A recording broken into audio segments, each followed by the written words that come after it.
श्वास लें, रोके छोड़े।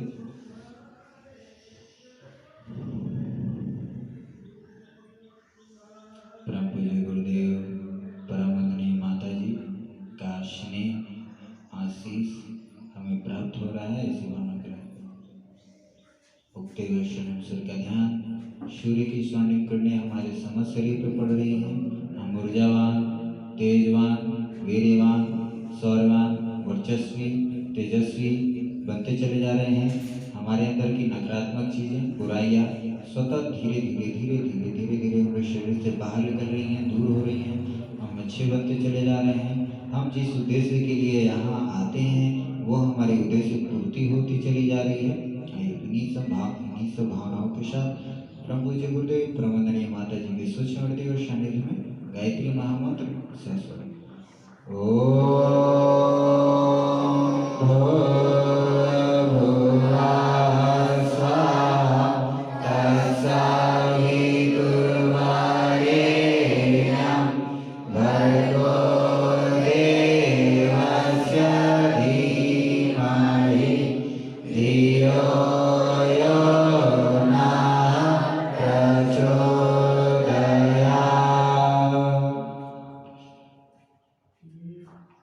भाइयों बहनों, आपको प्रत्येक रविवार को यहाँ बुलाया जाता है। यहाँ बुलाने का उद्देश्य क्या है? ये युवा प्रकोष्ठ क्या करता है, आपको इसको भली भांति समझने की जरूरत है। युवा प्रकोष्ठ जो गायत्री परिवार का काम है, पीड़ा और पतन, यानी जो कोई तकलीफ में है तो तकलीफ से उसको दूर करके ऊंचा उठा देना, उसके तकलीफों को दूर कर देना। जो पतन के रास्ते, जो जिसका पतन हो रहा हो, यानी जो पतन होना, यानी जो जिसकी जो भी नीचे स्तर पे चलता चला जा रहा, पतन से उठाकर पतन से उसको दूर करके ऊंचा उठा देना का काम है। यही युवा प्रकोष्ठ कार्य करता है। दिया दिल्ली, दिया गोपालगंज हम लोग का यही काम करता है। दिया का फुल फॉर्म क्या है? Divine India youth association. Divine India, जो भी यूथ है उसमें दिव्य गुण होनी चाहिए, इसी को हम लोग का युवा प्रकोष्ठ काम कर रहा है। हम लोग प्रत्येक रविवार को आते हैं। हम लोग अपने प्रत्येक रविवार को हम सीखते भी, हम लोग को नियमित ध्यान करना चाहिए। ये ध्यान क्या है? ध्यान एक ऐसी विधि है जिसके माध्यम से हर एक समस्याओं का निदान पा सकते हैं। आपको और कहीं भी जाने की जरूरत नहीं है। केवल एक मात्र एक ऐसा जरिया है, एक ऐसा पिछले रविवार में एक बाबूजी ने बताया था कि गायत्री मंत्र सलाई रिंच, गायत्री मंत्र सलाई रिंच हर नट बोल्ट में वो फिट बैठ जाता है और किसी भी नट बोल्ट खोलने में वो कामगार हो जाता है। ठीक वैसे ही गायत्री मंत्र है। अगर गायत्री मंत्र अगर हम लोग अपने जीवन में समावेश कर लिए तो समझिए आपकी पढ़ाई बेहतर होती चली जाएगी, आपका स्वास्थ्य बेहतर होता चला जाएगा, आपकी जितने अंदर आपके अंदर बुराइयां हैं वो दूर होती चली जाएंगी, आपका घर परिवार खुशहाल होता हुआ चला जाएगा। और चाहिए क्या आजकल मनुष्य को? यही तो चाहिए, और यही गायत्री मंत्र काम करता है। तो हम लोग गायत्री मंत्र को कैसे अपने जीवन में समावेश करेंगे? तो नियमित ध्यान के माध्यम से। आपको हर रविवार को यही बताया जाता है कि प्रत्येक आप क्या करिए? ध्यान करिए गायत्री मंत्र के साथ। अभी आप एक संगीत सुन रहे थे, प्रज्ञा गीत, नर से नारायण बन जाए, प्रभु ऐसा ज्ञान हमें देना। क्या है? नर मनुष्य, नारायण परमात्मा, ईश्वर, भगवान, गॉड। नर हैं हम लोग, मनुष्य योनि में हैं, और इससे हमको क्या बन जाना है? नारायण बन जाना है। तो उसके बाद नारायण बनने के लिए क्या कहा जा रहा है? ऐसा ज्ञान दे दीजिए। वो ज्ञान मिलेगा कहाँ से? कहाँ से मिलेगा ज्ञान? वो गायत्री मंत्र से मिलेगा। भाइयों बहनों, वो गायत्री मंत्र गायत्री महामंत्र से मिलेगा, और कहीं भी वो ज्ञान नहीं है। केवल कहा गया कि जितनी भी सृष्टि की जितनी भी वेद समाप्त हो जाएं, पूरी सृष्टि समाप्त हो जाए, तो अगर केवल आपको गायत्री मंत्र अगर मालूम है तो आप गायत्री मंत्र से आप पूरी सृष्टि के निर्माण कर सकते हैं, पूरे वेदों को लिखा जा सकता है मात्र एक गायत्री महामंत्र से। तो गायत्री मंत्र को अपने जीवन में बस समावेश कर लीजिए। तो प्रभु से जो मांगा जा रहा है नर से नारायण बनने के लिए, तो आपको क्या चाहिए? जो ज्ञान चाहिए वो कहाँ से? केवल वो गायत्री मंत्र से ही वो ज्ञान मिल सकता है। मैं आपको क्या दे सकता हूँ? मैं आपको कुछ नहीं दे सकता हूँ। मैं जो आपको सामने जो मैक है वही मैं मैक हूँ। जो ये माइक आप कर रहा है, ये साउंड बॉक्स जुड़ा हुआ है, आपके सामने आवाज आ रही है, वही चीज हम भी हैं, ये भी हम माइक है एक तरह से। और जो इसमें से जो मेन चीज जो बातें आ रही है परम पूज्य गुरुदेव की, हमारी अपनी कोई बातें नहीं होती आपसे। मैं आपको क्या बता सकता हूँ? कुछ नहीं। जो भी मैं आपको बातें बताता हूँ परम पूज्य गुरुदेव की होती है। वो जो ये नर से नारायण, परम पूज्य गुरुदेव की भावनाएं हैं उसमें कि अगर नर से नारायण बनना है तो उसको क्या करना चाहिए? ध्यान करना चाहिए, गायत्री मंत्र करना चाहिए। और जो गायत्री मंत्र को अपने जीवन में समावेश कर लिया, देखिए वो नर से नारायण बनता हुआ चला जाएगा। उसके अंदर से बुराइयां जो है धीरे धीरे दूर होती चली जाएंगी। नारायण है कौन? जो अपने अंदर से जो बुराइयों को दूर कर ले वही नारायण है। जो अपने देवता कौन है? नारायण यानी देवता। देवता कौन? देवता कौन? जिसके अंदर अच्छाइयां हो। अगर हम अपने अंदर से अगर बुराइयों को दूर कर दे और अच्छाइयों को केवल समावित करने लगे तो हम देवता बनते चले जाएंगे, यानी हमारी पूजा होती चली जाएगी। पूजा का भाव क्या है? लोग अगरबत्ती दिखाना शुरू कर दे, ये भाव नहीं बाबू। गायत्री परिवार यानी आपको प्यार मिलना शुरू हो जाएगा, आपको स्नेह मिलने लगेगा, आपको हर चीज में आपका नाम होगा, चारों तरफ कृति आपका होगा, यश होगा आपका। अगर वो चाहिए तो गायत्री मंत्र को अपनाइए। नरषि नारायण बन जाए प्रभु, ये ज्ञान हमें दे दे, दुखियों के दुख दूर हम करें। हम देखिए, जब गायत्री मंत्र को जब समावेश हम केवल करिएगा तो आपके अंदर क्या होगा कि जो भी कोई पीड़ा में है तो उसको पीड़ा को देखकर हमको पीड़ा होना शुरू हो जाएगा। गायत्री मंत्र इस पे काम करता है। आप फिल्टर देखें, फिल्टर मैक्सिमम सभी लोग देखें, क्या फिल्टर पेपर सबसे अच्छा है। फिल्टर तो छोड़िए, फिल्टर पेपर क्या करता है? गंदा पानी घोल दीजिए और फिल्टर पेपर पर डालिएगा तो क्या करेगा? पानी प्योर गिर जाएगा और फिल्टर पेपर क्या करेगा? गंदगी को छान देता है ऊपर परत पे। गायत्री मंत्र वही काम करता है। हमको जब गायत्री मंत्र अपने जीवन में समावेश करते हैं तो जितनी भी गंदगी है वो क्या करता है? जितनी भी सारी गंदगी है वो क्या करता है? गायत्री मंत्र धीरे धीरे उसको दूर करता चला जाता है और हमको प्योर बनाते चला जाता है। गायत्री मंत्र इस पे काम करता है। और गायत्री मंत्र हम कैसे पता करिएगा कि गायत्री मंत्र हम कर रहे हैं, हमारा सफल हो रहा है कि नहीं? हमको लग रहा है कि नहीं हम गायत्री मंत्र कर रहे हैं तो से कोई फायदा हो रहा है कि नहीं, दिख रहा है कि नहीं, कैसे पता चलेगा? जब आप नियमित अगर 1 हफ्ते तक गायत्री मंत्र कर लिए, 1 हफ्ते के बाद जब कंटिन्यूसली कहा गया 20 दिन करके देखिए, इसका चमत्कार होना शुरू दिखता है। कैसे? जब गायत्री मंत्र आप करिएगा, ध्यान करिएगा गायत्री मंत्र के साथ, उगते हुए सूर्य का ध्यान के साथ, तब आपसे कोई अगर गलती हो जाती है, त्रुटि हो जाती है, तब आपको आत्मग्लानि होना शुरू हो जाएगा, रिग्रेट होना शुरू हो जाएगा, पश्चाताप होना शुरू हो जाएगा कि अरे हम ये गलती कर क्यों दी। हमारे साथ अगर हमसे कोई भूल चूक कोई गलती हो भी जाती है तो बहुत रिपेंट होता है, इतना रिपेंट होता है, कभी कभी हम अपने आप को पनिश करते हैं। वंदनीय माता जी एक साहित्य में लिखती हैं कि अगर कोई गलती हो जाती है तो आप स्वयं जानते हैं कि आपने गलती किया, उसके लिए आप स्वयं को पनिशमेंट कीजिए, आप मन को पनिशमेंट कीजिए। आप गलती करते हैं तो आप कहते हैं गलती कर कोई नहीं देखा, अरे आप तो देखे, आप स्वयं तो देखिए मैंने ये गलती किया, तो उस गलती के लिए आप पनिशमेंट कीजिए अपने आप को। अगर पनिशमेंट नहीं करते हैं तो आपका मन अगली बार फिर से वही काम करेगा। वो बकरी वाली तो आपने कहानी सुनी ही है।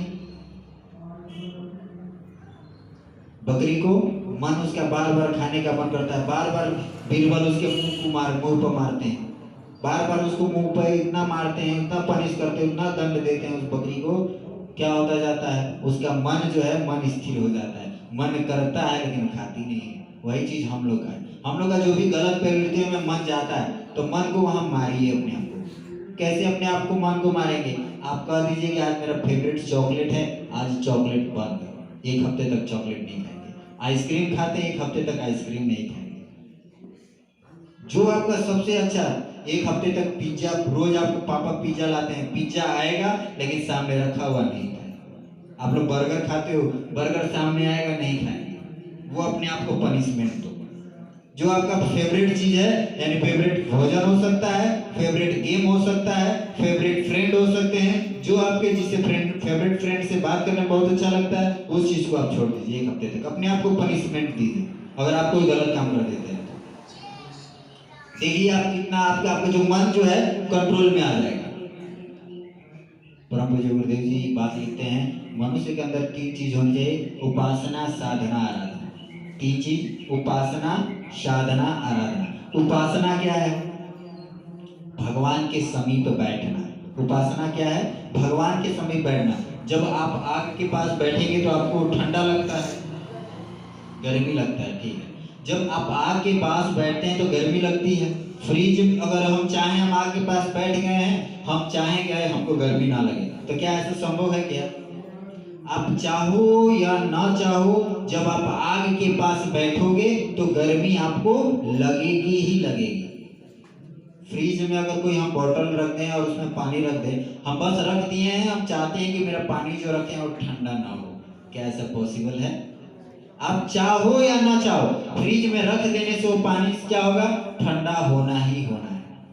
ठीक वही चीज उपासना का भाव है। जब हम परमात्मा के पास, उपासना का मतलब ये होता है भगवान के पास, उपासना का मतलब होता है अच्छे लोगों के पास, उपासना का मतलब होता है जब हम अपने आप को भगवान के पास बैठते हैं, अच्छे लोगों के पास बैठते हैं, अच्छे चीजों को अपने पास रखते हैं, तो उसके गुण हमारे अंदर स्वतः आते चले जाते हैं। हम चाहें या ना चाहें, हमारे अंदर उसकी अच्छाइयाँ आती चली जाती है, आती चली जाती है।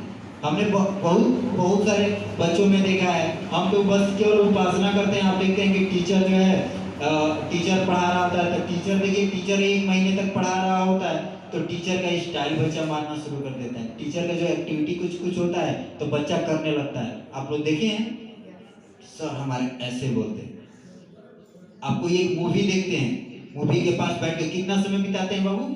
3 घंटा, 2 घंटा, 2.5 घंटा, और उसमें कोई डायलॉग आ जाता है तब तक पूरे दिन भर, 1 हफ्ते तक खाली वो डायलॉग तो चलता है। चलता है कि नहीं चलता है?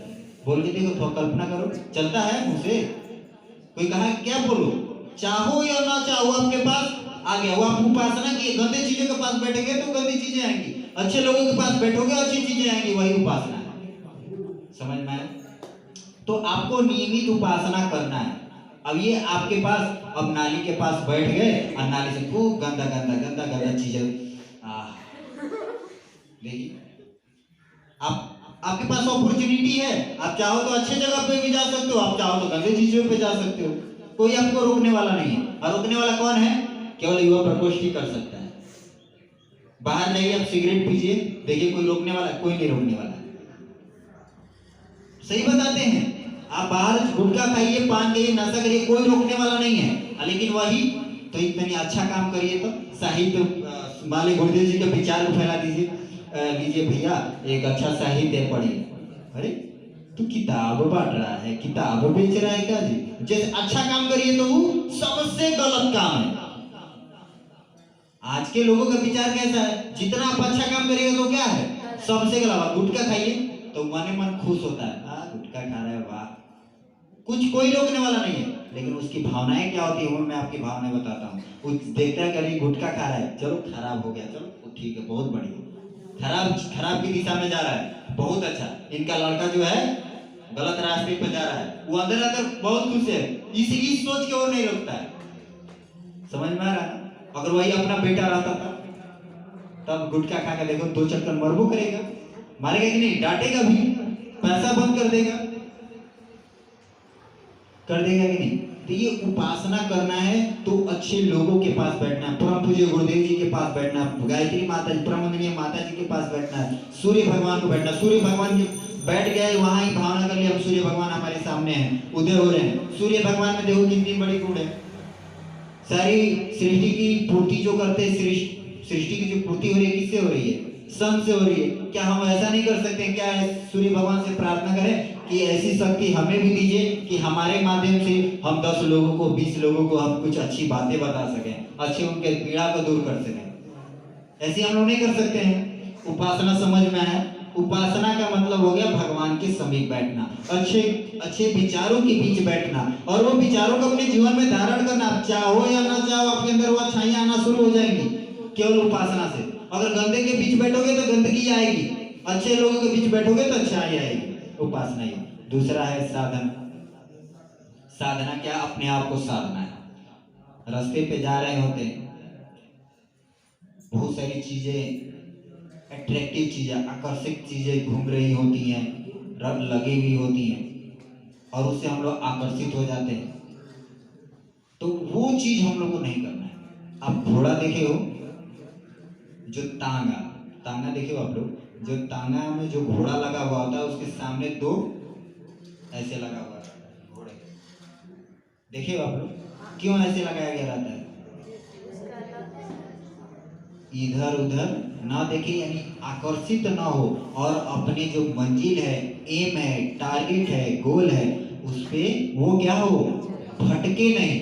वही विद्यार्थी के जीवन में होना चाहिए, वही साधना है कि जब आप कहीं चलो तो अपनी इंद्रियों को साध लो कि हम जा रहे हैं तो मेरा वही काम है। अब बगल में पिज्जा देख रहा है, पिज्जो खाने का मन है, पिज्जा का मन में खाने का है भावना, और जा रहे हैं। क्लास में बैठे हैं और मम्मी के साथ बैठे हैं, पार्क में घूम रहे हैं, इधर उधर घूम रही है, दूसरी इधर उधर की बातें आ रही हैं, तो आपने साधा कहाँ है? आपको अपने आप को साधा कहाँ है? आप क्लास में बैठे हैं तो आप अपने मन को, अपने शरीर को, भावनाओं को एक जगह इकट्ठा करिए, वही साधना। आप ध्यान करने बैठते हो, हम देखते हैं अक्सर बच्चों को, ध्यान आप करते हो ना, तो ध्यान में क्या होता है, वो जो भी कोई आया उसको देखने का मन करने लगा, उसको देख रहा है, बगल वाला देखते हैं, बगल वाला कैसे ध्यान, हम अपना नहीं देख रहे हैं, अपने आप को नहीं साध रहे कि मेरा आंख खोलने का बोला गया कि ध्यान में आंखें बंद रहेंगी, तो आप वहां नहीं काम करते हैं। तो यही चीज आपको साधना है, जो आपको भटकाव, अपने भटकाव से दूर करना है, यानी वही साधना है। जो आपको लगता है ये हमारे लिए गलत चीज है, तो उससे अपने आप को सुधारना है, यही साधना है, अपने आप को साध लेना। उपासना, साधना और आराधना, तीसरी चीज है आराधना। ये आराधना क्या है? भगवान को दीपक जलाना, अगरबत्ती दिखाना, दिया जलाना, या अगरबत्ती दिखा के खूब दिखाए, ये यही लोग समझ लेता है आरती करे, बहुत सारी पूजा पाठ करे, ये यही लोग समझता है आराधना। आराधना, गुरुदेव जी बोले आराधना ये नहीं है। आराधना क्या है? आराधना यानी सेवा करना। आराधना क्या है? सेवा करना। आराधना क्या है? सेवा करना। अपने माता पिता से शुरू कर सकते हो, अपने भाई बहन से शुरू कर सकते हो, सबसे पहले अपने परिवार से शुरू कर सकते हो, अपने समाज, आसपास के नेबर जो हैं, पड़ोसियों से शुरू कर सकते हो सेवा, फिर से समाज में आसपास के शुरू कर सकते हो। गुरुदेव जी लिखते हैं, पहले अपना व्यक्तित्व निर्माण करिए। क्या निर्माण करिए? अपने आप को सबसे पहले निर्माण करिए। जब अपना निर्माण हो जाए तो दूसरा क्या निर्माण कीजिए? परिवार निर्माण। और परिवार निर्माण हो जाए तो परिवार निर्माण से क्या निर्माण कीजिए? समाज निर्माण कीजिए। और जब समाज निर्माण हो जाए तो राष्ट्र निर्माण कीजिए। और जब राष्ट्र निर्माण हो जाए तो पूरे विश्व का निर्माण कीजिए। देखिए कितनी बड़ी भाव सूत्र भगवान गुरुदेव जी दे दिए। आजकल जितने भी राजनेता हैं, राजनीति में हैं, वो इस पर काम ही नहीं करते हैं, केवल अपना ही निर्माण करते हैं। और इतना निर्माण करते हैं, इतना निर्माण करते हैं, तरह तरह के केस जेलों में चले जाते हैं, केवल इतना निर्माण अपने आप को कर लेते हैं। किस प्रकार का निर्माण करते हैं? घर बनवाएंगे, जमीन खरीदेंगे, ऐशो आराम की जिंदगी जिएंगे, बस यही निर्माण करते हैं। मैं एक प्रसंग पढ़ रहा था स्वामी विवेकानंद जी का, बहुत प्यारा प्रसंग है, ध्यान सुने। स्वामी विवेकानंद जो है किसके गुरु थे? रामकृष्ण परमहंस। रामकृष्ण परमहंस के शिष्य थे विवेकानंद। तो बहुत समाज में बीमारी चली तो उस बीमारियों का इलाज करने के लिए पैसा नहीं था स्वामी विवेकानंद के पास। तो उन्होंने क्या किया कि वो जो गुरुदेव रामकृष्ण परमहंस जी का जो मठ था, वो मतलब कुछ जमीन थी, वो बेचना शुरू कर दिए स्वामी विवेकानंद। तो उनके जो शिष्य थे और लोग आए तो कहे कि आप गुरुदेव जी की वस्तुओं के क्यों बेच रहे हैं, क्यों बेच रहे हैं? तो बोले कि भगवान, अब ये तो भगवान का काम है, ये क्या है? भगवान का काम है। कहते लोगों की सेवा करना ही भगवान का काम है, मैं वही काम कर रहा हूँ। उस पैसे से उसे कोई, भगवान का अगर उतना रखा हुआ है तो उसे कोई लेना देना नहीं है भगवान को।